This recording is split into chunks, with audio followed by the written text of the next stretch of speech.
dude, well over 6 feet tall and probably weighing over 200 pounds. His name was Arthur, and to my further surprise, he was married and the father of several children. I had expected, for some reason, an irresponsible teenager. Arthur was hurt every bit as badly as our visitor had indicated.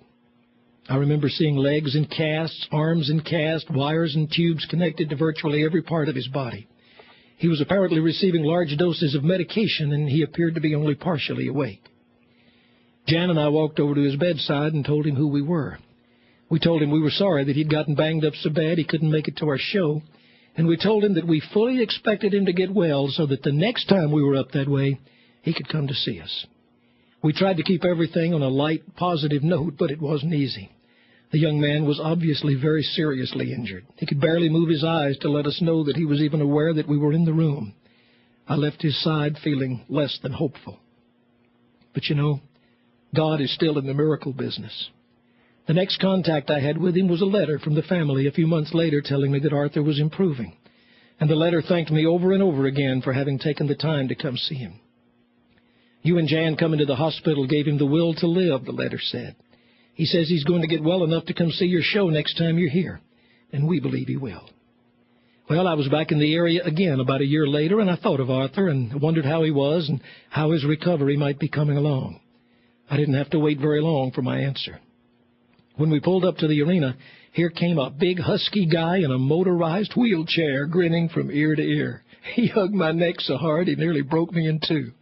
And all the family hugged me, too, and said over and over again that our visit to his hospital room was the medicine that saved his life. The next time I saw Arthur, he was in the parking lot outside my office in Nashville. He had gotten well enough to drive, and with the help of a special apparatus connected to the steering column of his car, he drove nearly 1,000 miles to come see us at the Grand Ole Opry. He was truly a living miracle.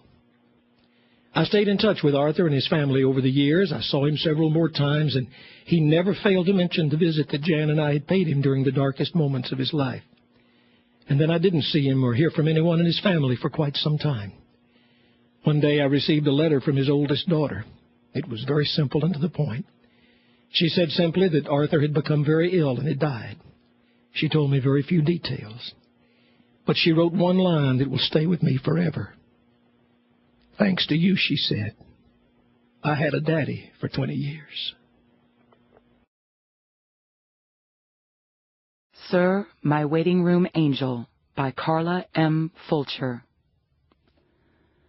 The 5-minute drive to the hospital seemed to take hours.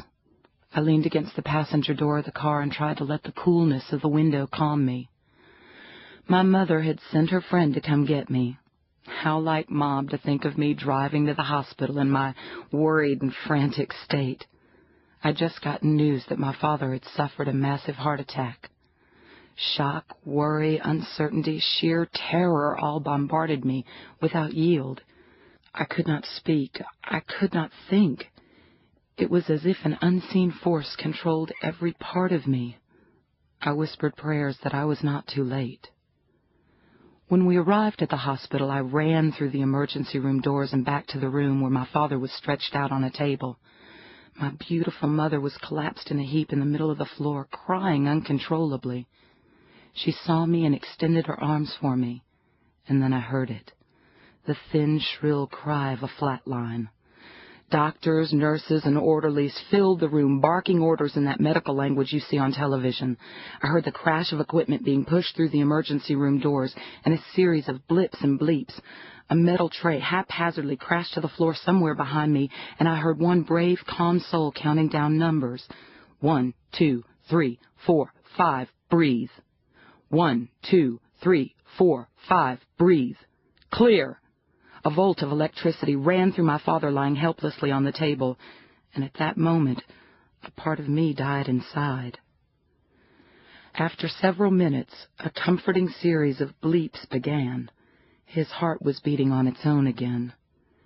The next few hours were frightening. A team of emergency technicians was constantly monitoring his vital signs. However, his condition had improved quite a bit. While asking a nurse to watch over my mother, I excused myself and found an empty waiting room. Like many people in the midst of a crisis, I had been keeping a tight rein on my emotions. Now, To keep listening to this audiobook for free, click the link in the description. It will take you to a free Audible trial where you can listen to this and many other books for free for 30 days.